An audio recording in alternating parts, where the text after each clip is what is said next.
Hero के plans आप सभी को बहुत अच्छे तरीके से पता है। मतलब पिछले कुछ सालों के अंदर अगर आप देखोगे तो भाई मेरे हिसाब से तो बहुत अच्छा काम कर रहे हैं।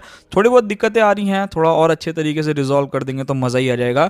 बट मेरे को काफ़ी लोगों ने प्रीवियस वीडियोस में ये बोला कि भाई हीरो ने बाइकें तो इतनी दिखाई, 2-3 बाइक लॉन्च भी कर दी, उसके जो अपकमिंग प्लान्स थे उसके ऊपर तो कोई भी मतलब अपडेट ही नहीं मिल रहा है। लाइक काफ़ी लोग मेरे को कमेंट करके बोल रहे थे कि भाई जो इनकी एक्सपल्स 400 या 421 आने वाली है उसका क्या हुआ। मतलब आपको भी पता है भाई हीरो ने सारी चीज़ें हम लोगों को शोकेस कर दी थी, बाइक का डिज़ाइन जो हो वो कैसा रहेगा, कितना जो है इसके अंदर इंजन आने वाला है। इवन टेस्टिंग के टाइम भी हमारे पास पता नहीं कितनी सारी फोटोज निकल करके आई थी। एंड उसके बाद तो हीरो एकदम ऐसा सुन हो गया था कि ना तो इसकी एक भी बाइक की जो हो फोटोज आ रही थी, ना ऑफिशियली कोई न्यूज़ निकल करके आ रही थी।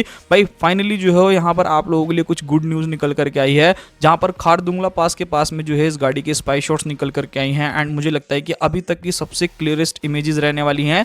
एंड बहुत सारे ऐसे फीचर्स हैं जो आपको ईजिली नजर आ जाएंगे कि ये बाइक जो हो क्या क्या ऑफर करने वाली है। सच बताऊं तो मुझे तो ऐसा लगा था जैसे ही 350 सीसी वाले इंजन की न्यूज़ निकल के आई थी कि जितनी भी बाइक 350 सीसी से अबव की हैं उसके ऊपर आपको जीएसटी ज़्यादा देना पड़ेगा। तो मुझे ऐसा लग रहा था कि क्या पता हीरो जो हो कुछ प्लान कर रहा हो कि हम जो हो अपनी एक्सपल्स 400 सीसी ना करके 350 सीसी में लॉन्च करें।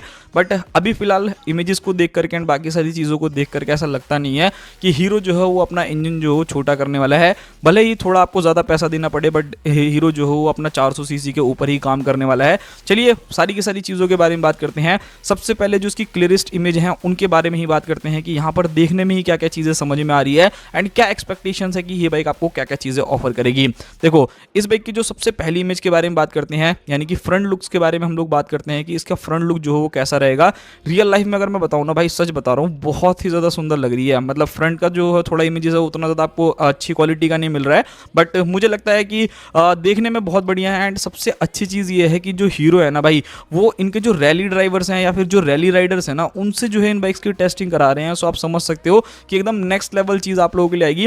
फ्रंट की अगर आप हेडलाइट्स देखोगे तो काफ़ी अच्छा, काफ़ी हद तक जो हो आपको अच्छी लगेगी। फ्रंट में काफ़ी बड़ा सा वाइजर आप लोगों को बाइक में मिलता है जो देखने में काफ़ी सुंदर लग रहा है। साइड प्रोफाइल के बारे में बात करूँ तो वो भी काफ़ी बढ़िया है। मतलब ये एक्सपल्स जैसी नहीं लग रही है, उससे कुछ ज़्यादा ही बड़ा भाई जो जिसे हम लोग कह सकते हैं। कहीं आप सोचो कि सिमिलैरिटीज़ बहुत ज़्यादा रहेंगी, तो ऐसा मुझे जो है वो बिल्कुल नहीं लगता।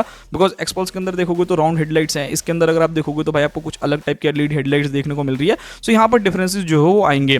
अच्छा, अब इमेजेस के बारे में बात करते हैं जो ज़्यादा ही क्लियरेस्ट हैं कि उसके अंदर क्या चीज़ें मिल रही है। सो बैक से स्टार्ट करते हैं। बैक में आपको एक छोटी सी LED indicators and tail light जो हो काफ़ी सुंदर आपको मिल रही है, देखने में बहुत ज़्यादा अच्छा इंप्रेशन है। एंड टायर्स अगर आप देखोगे ना भाई, यहाँ पर आपको डुअल पर्पस टायर देखने को मिल रहे हैं। एंड रियर वाला टायर तो इतना ज़्यादा मोटा है ना, मैं क्या बताऊँ।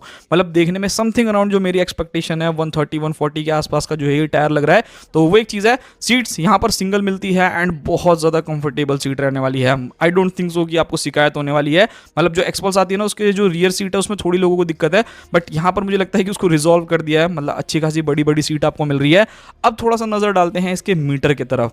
भाई मीटर क्या सेक्सी दिया है। मतलब भाई सच बता रहा हूँ, एक्सपल्स के अंदर अच्छा आता है नो डाउट, बट यहाँ पर जो है मुझे लगता है कि मिनिमम 5-5.5 इंच की जो है यहाँ पर प्रॉपर आपको एक TFT डिस्प्ले मिलेगी जो फेबलेस रहेगा। यहाँ पर आपको कोई इशू जो है वो नहीं आएगा। अच्छा, यहाँ पर अगर आप स्विचेस की क्वालिटी देखोगे तो ये काफ़ी हद तक आप इंस्पायर कह सकते हो कि एक्सपल्स से रिलेटेड आपको मिलेगा, या जो एक्सट्रीम 250R आती है उन्हीं टाइप का जो है यहाँ पर आपको स्विचेस का जो हो क्वालिटी देखने को मिलने वाला है। एंड वैसे ही जो हो स्विचेस के फंक्शंस भी देखने को मिलेंगे। राइट साइड में सबसे ऊपर आपको हैजार्ड लाइट का जो हो ऑप्शन मिल जाता है, तो आफ्टर मार्केट लगवाने की जरूरत नहीं है।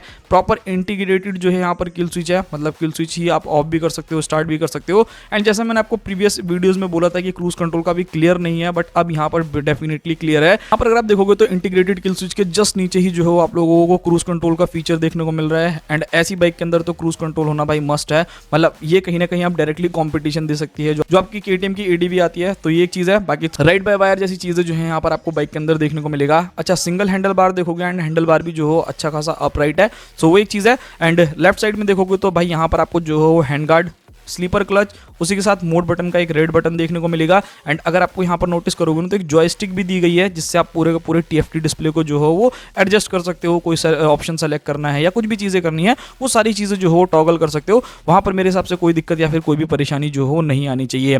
अब यहाँ पर अगर मैं बात करता हूँ बाकी सभी चीज़ों के बारे में कि और क्या क्या चीज़ें जो हो यहाँ पर देखने को मिलेगी, सो इसके अगर आप राइट साइड का प्रोफाइल को देखना चाहते हो तो भाई ये इमेजेस आप चेकआउट कर सकते हो।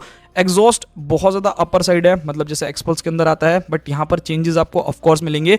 काफ़ी मोटा सा, काफ़ी बड़ा सा जो हो एग्जॉस्ट देखने को मिल रहा है। एंड यहाँ पर अगर आप ग्राउंड क्लियरेंस भी देखोगे ना, तो मेरे हिसाब से तो भाई अच्छा खासा ग्राउंड क्लियरेंस आप लोगों को इस बाइक में मिलेगा। लगभग 200 के आसपास में होना चाहिए। बाकी देखते हैं भाई, और अच्छा और ज़्यादा रहे तो और ज़्यादा अच्छी चीज़ रहेगी। सो ये एक चीज़ है। बाकी केक वेक तो ऑब्वियसली आएगी नहीं भाई, ये सारी चीज़ें जा चुकी हैं। फ्रंट के अंदर अगर आप चेकआउट करोगे तो भाई यहाँ पर आपको प्रॉपर जो हो यूएसडी सस्पेंशन देखने को मिल रहे हैं। एंड रियर में अगर आप लोग जाओगे तो वहाँ पर आपको मोनोशॉक एब्जॉर्बर्स जो हैं इस बाइक में मिलेंगे। रियर से अगर आप चेकआउट करोगे तो इसके अंदर आपको एक टॉप रैक रखने के लिए, या फिर अगर आप लोग कोई सामान लेकर के जाना चाहते हो तो उसके लिए भी जो है यहाँ पर आप लोगों के पाइनियर के लिए रैक जो हो दे रखा है। कंपनी फिटेड मिलने वाला है। सो ये भी एक काफी बढ़िया चीज रहने वाली है अकॉर्डिंग टू मी। बाकी देखते हैं भाई और क्या क्या चीजें जो है इस बाइक के अंदर आएगी। ब्रेकिंग सिस्टम के बारे में बात करूँ तो देखो, इस बाइक की जो ब्रेकिंग लग रही है, मुझे जो लगता है लगभग पैडल डिस्क ब्रेक्स मिल रहे हैं। 320 mm की जो हो फ्रंट में आप लोगों को डिस्क ब्रेक्स मिलनी चाहिए, बिकॉज इससे कम नहीं होगी। एक्सट्रीम 250 में अगर 320 दे रहे हैं तो इसमें तो भाई देना बनता ही है। 400 सीसी की बाइक है, पावर ज्यादा जबरदस्त रहेगा, तो ब्रेकिंग का भी अच्छा होना जो हो वो जरूरी है। रियर में अगर आप लोग जाओगे तो समथिंग अराउंड 230 mm तक की जो हो डिस्क, या फिर 240 भी हो सकती है, एक्जैक्टली नहीं कह सकता। वो सारी चीजें आने के बाद ही हमें पता चलेगी। अच्छा, फुट पैक्स पे भी अगर आप नजर डालोगे ना तो यहाँ पर आपको डुअल पर्पस जो हो फुट पैक्स देखने को मिल रहे हैं। मतलब इसके अंदर रबर भी मिल जाएगा, एंड अगर आप हार्डकोर ऑफ रोडिंग करते हो तो उसके लिए भी मिलेगा। अलॉय व्हील्स के बारे में बात की जाए तो इसके अंदर आपको स्पोक व्हील जो हो ऑप्शन में देखने को मिल रहा है। फ्रंट में 21 इंचेस के एंड रियर में आपको 18 इंचेस के। मे भी फ्रंट के अंदर आपको 90/90 इंचेस के जो हो फ्रंट में टायर्स देखने को मिले, एंड रियर में जाओगे तो लगभग 130 या 140 ट्रैक्शन का तो टायर है भाई। अच्छा खासा मोटा टायर है, तो तगड़ी ऑफ रोडिंग जो हो आप लोग कर सकते हैं। एंड वहीं अगर मैं बात करता हूँ इस बाइक के आप लोगों को प्रॉपर इंजन के बारे में, अगर मैं इंजन के बारे में बात करता हूँ तो यहाँ पर थोड़ा सा देखो, मुझे तो कंफ्यूजन हो गया था कि क्या पता जो हो हीरो यही प्लान कर रहा हो कि 350 सीसी में लॉन्च कर दे। बट एज सच जो प्रीवियस इमेजेस भी हम लोगों के सामने आई थी, जब ये 350 सीसी वाला रूल नहीं आया था, तब भी सेम ही इंजन इस बाइक के अंदर था, एंड अभी भी जो हो सेम ही है। सो समथिंग अराउंड 421 सीसी का जो है इंजन रहने वाला है। 35-40 bhp तक का पावर, 30-35 न्यूटन का टॉर्क जो हो आप लोगों को बाइक में मिल जाएगा, तो सफिशिएंट है। 6 स्पीड का गियर बॉक्स रहने वाला है, लिक्विड कूल इंजन रहेगा, सो वहाँ कोई दिक्कत नहीं है। Feature wise all LED setup, cruise control, hazard light, ride by wire, riding mode, joystick, slipper clutch, TFT display, 5 inches की जो हो यहाँ पर आपको डिस्प्ले मिलने वाली है। लार्ज जो हो विंड स्क्रीन है, हैंड गार्ड आपको मिल जाता है। मतलब किसी फीचर की कमी जो है अकॉर्डिंग टू मी तो नहीं छोड़ा जा रहा है। एंड हीरो भाई बहुत जबरदस्त काम कर रहा है, सच बता रहा हूँ। मतलब ये ना माइंड ब्लोइंग रहने वाला है जो भी आपको इस बाइक के अंदर चीजें मिलेगी। बस इंजन से लोगों को थोड़ी सी शिकायतें दूर हो जाएं, कहीं इस इंजन में भी प्रॉब्लम आने लगी ना तो थोड़ा सा जो हो लोगों का मन जो हो वो अप एंड डाउन होगा। एंड बाकी यहाँ पर अगर आप देखोगे तो और भी बाइक्स की भी जो हो टेस्टिंग हो रही है। मतलब जो एक्सपल्स की जो आप लोगों की बाइक्स आती हैं उसकी जो है यहाँ पर आपको टेस्टिंग देखने को मिल रही है। बात करते हैं इसके रेवल्स के बारे में, तो भाई सीधा एडीवी जो 350 लॉन्च हुई है उससे ये बाइक कॉम्पिटिशन करेगी। एंड अगर आप हिमालयन की ही कंपैरिजन में देख रहे हो कि नहीं 400 सीसी की ही बाइक चाहिए, तो मुझको लगता है कि हिमालयन 450 से जो है ये बाइक कहीं ना कहीं डायरेक्टली कॉम्पिटिशन कर सकती है। एंड प्राइसिंग के मामले में ये काफी हद तक चीपर रहेगी, एंड फीचर्स के मामले में उसके आगे भी निकल सकती है। देखना होगा भाई जब ये लॉन्च होगी। बात करते हैं प्राइसिंग के बारे में, तो लगभग 3 से लेकर के 3,20,000 रुपए के बीच में कॉस्ट कर सकती है। एंड हो सकता है कि यहाँ पर आपको जीएसटी ज्यादा देना पड़े, तो थोड़ा सा और ज्यादा प्राइसिंग जो हो आपको इंक्रीज होता हुआ देखने को मिले। अच्छा, लॉन्च डेट के बारे में बात करते हैं। सो भाई देखो, लॉन्च डेट के लिए तो मैं यही बोलूंगा कि जब भी मैंने इस बाइक को देखा है ये हमेशा टेस्टिंग पे ही देखने को मिल रही है। सो 2027 ही मान के चलो, उससे कम मुझे नहीं लगता कि आपको जो हो मान के चलना चाहिए। एक्सपेक्टेड 2027 मान के चलो, उसमें भी लॉन्च नहीं करते तो भाई मैं हीरो वालों को ये कहूँगा भाई जिंदगी भर इसकी टेस्टिंग ही करते रहो। मतलब हमेशा हमें इमेजेस ही मिलती रहती है, टेस्टिंग। तो देखते हैं क्या होता है। बाकी आपको कैसी लग रही है ये रियल लाइफ इमेजेस, एंड कैसी जो हो बाइक लगी आप मुझे जरूर बताना। मिलते हैं किसी और नेक्स्ट वीडियो में, तब तक के लिए बाय बाय।